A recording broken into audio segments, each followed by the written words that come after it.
राधे राधे भक्तजनों, आज आप सुनेंगे छीन मस्तक माँ काली की नवरात्रि की गुप्त व्रत कथा।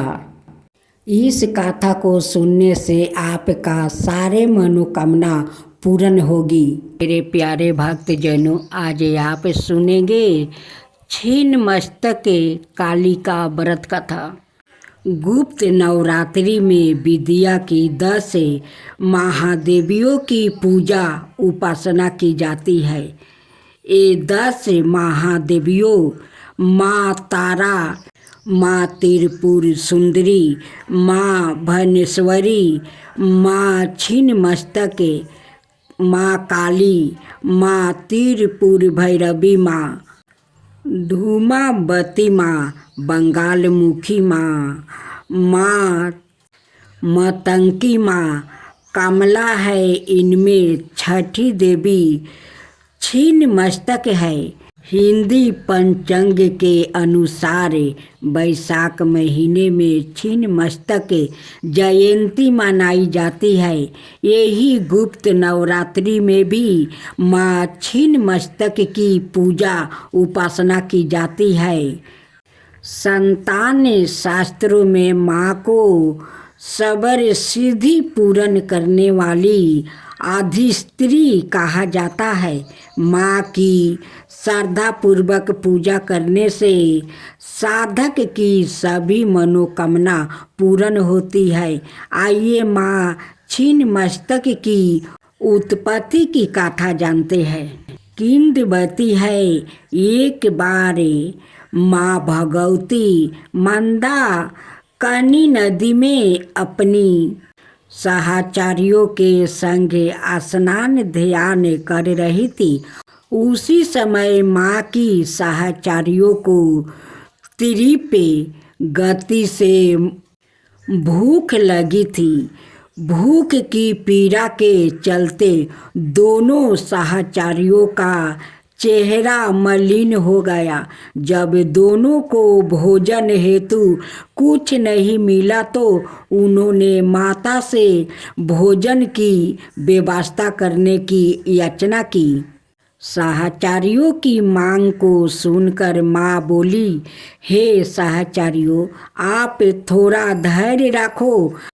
स्नान करने के पश्चात आपके भोजन की व्यवस्था की जाएगी। हालांकि दोनों सखी तत्काल भोजन प्रबंध करने की मांग करने लगी। माँ भगवती ने तत्काल अपने खंजर से अपना सिर काट लिया। तत्क्षण माँ भगवती का काटा सिर उनके बाएं हाथ में आ गिरा। इससे रक्त की 3 धाराएं निकली। 2 धाराओं से सहचारियों आहार ग्रहण करने लगी। वही तीसरी रक्त धारा से माँ सवाए रक्त पान करने लगी। उसी समय माँ छिन्नमस्तक का प्रादुर्भाव हुआ। तंत्र मंत्र सीखने वाले साधकों के लिए गुप्त नवरात्रि का विशेष महत्व है। माँ की पूजा हेतु पूर्व से ही साधक तैयारियां करने लगते हैं। पूजा घर की साफ सफाई की जाती है। मंदिरों को सजाया जाता है। गुप्त नवरात्रि के 9 दिनों तक उत्साह जैसे महलों रहता है। माँ को साधकों को चिंतापूर्णी भी कहते हैं। इसका भावार्थ यह है कि माँ चिंताओं को हर लेती है। ऐसे मानता है कि माता के दरबार में सच्ची श्रद्धा और भक्ति से जाने वाले भक्तों की मनोकामना अवश्य पूर्ण होती है। अब सुने माँ दुर्गा की कथा।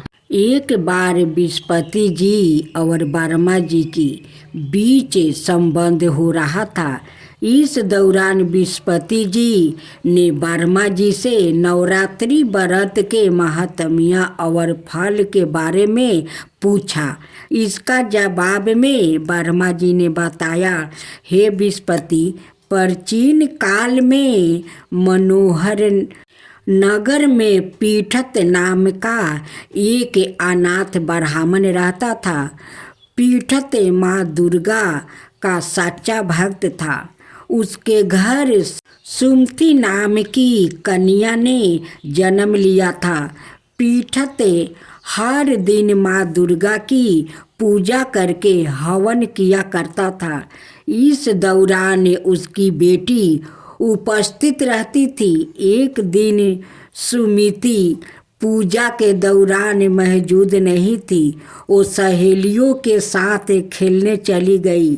इस पर पीठत को गुस्सा आया और उसने पुत्री सुमिति को चेतावनी दी कि उसका विवाह किसी कुष्ठ रोगी या दरिद्रता मनुष्य के साथ करवाएगा।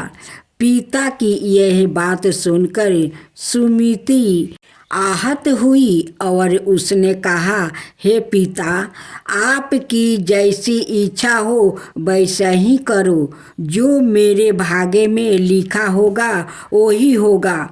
सुमिति की यह बात सुनकर पीठत को और ज़्यादा गुस्सा आया और उसने पुत्री का विवाह एक कुष्ठ रोगी के साथ करवा दिया।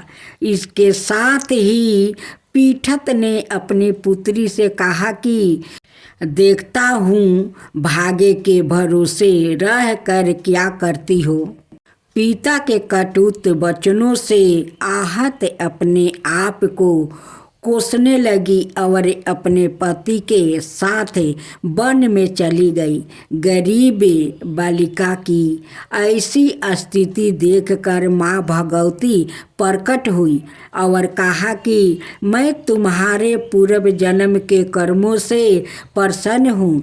इसके साथ ही माँ भगवती ने सुमिति से वरदान मांगने को भी कहा।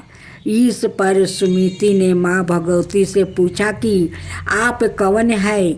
जवाब में माँ भगवती ने कहा कि मैं आदि शक्ति हूँ।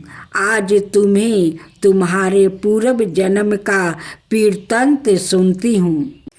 माँ भगवती ने बताया कि पूर्व जन्म में सुमिति निषाद की स्त्री और पति व्रता थी। एक दिन तुम्हारा पति चोरी की वजह से पकड़ा गया।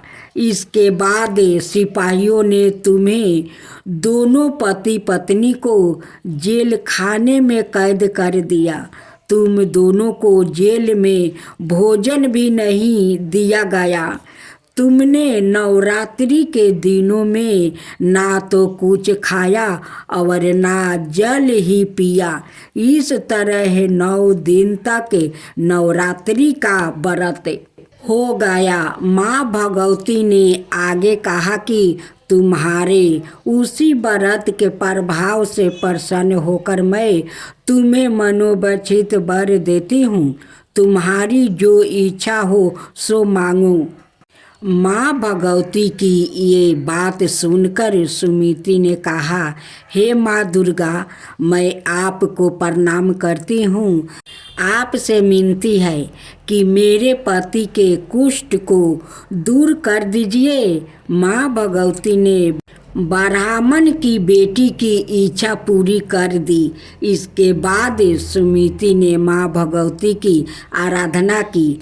ब्राह्मण की बेटी की आराधना से खुश होकर माँ भगवती ने कहा कि तुम्हें उदलाय नमक आदि विद्धिमान धन्यवान कीर्तिवान और जितेंद्रिया पुत्रा होगा। इस वरदान से खुश होकर सुमिति ने माँ भगवती से नवरात्रि के व्रत की विधि और व्रत के फल की जानकारी मांगी।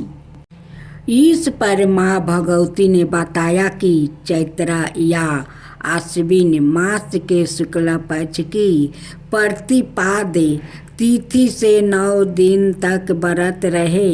अगर व्रत नहीं रख सकते हैं तो एक समय का भोजन करें।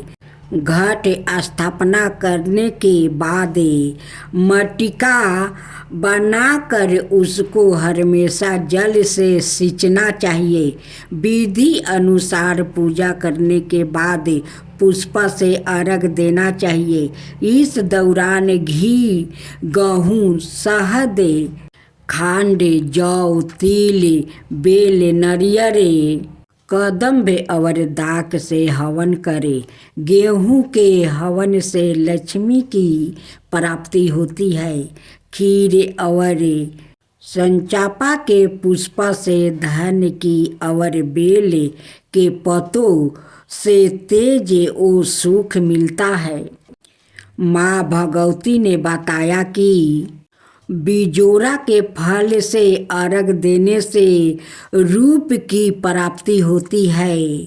जाया फल से अर्घ देने पर कीर्ति और जो इंसान आंवले से अर्घ देता है उससे सुख की प्राप्ति होती है।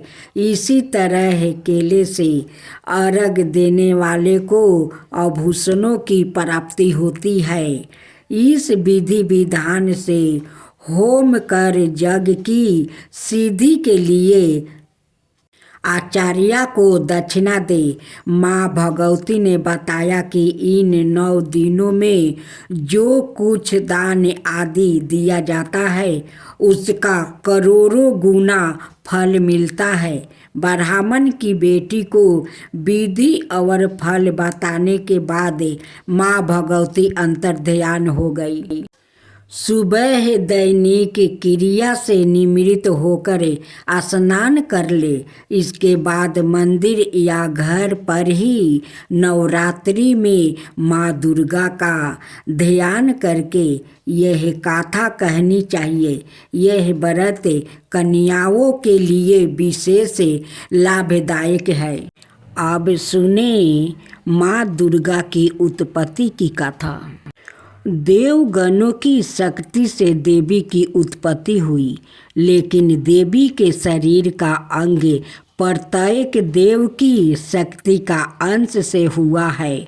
जैसे भगवान शिव के तेज से माता का मुख बना, श्री हरि विष्णु के तेज से भुजाएं बना, ब्रह्मा जी के तेज से माता के दोनों चरण बने, वही यमराज के तेज से मस्तक और केश, चंद्रमा के तेज से स्तन, इंद्र के तेज से कमर, वरुण के तेज से जांघें, पृथ्वी के तेज से नितंब, सूर्य के तेज से दोनों पैरों की अंगुलियां, प्रजापति के तेज से सारे दांत, अग्नि के तेज से दोनों नेत्रा, संध्या के तेज से भौर, बाहु के तेज से कान और अन्य देवताओं के तेज से देवी का विभिन्न अंग बने।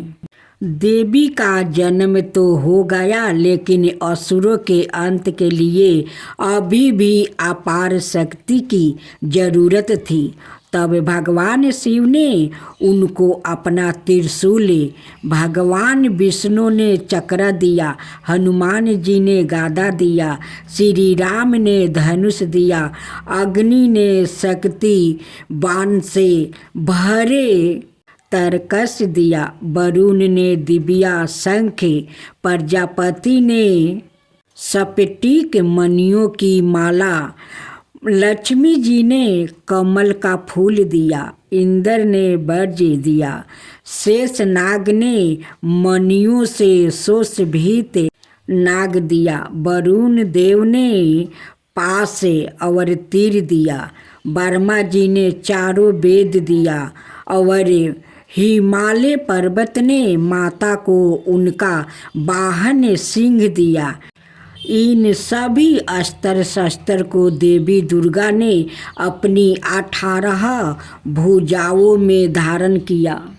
अस्त्र शस्त्र और आंतरिक शक्ति से देवी का विराट रूप बन गया और असुर उन्हें देख कर ही भयभीत होने लगा।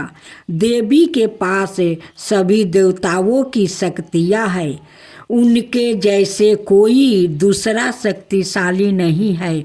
उनमें अपार शक्ति है, उन शक्तियों का कोई अंत नहीं है, इसलिए वो आदि शक्ति कहलाती है।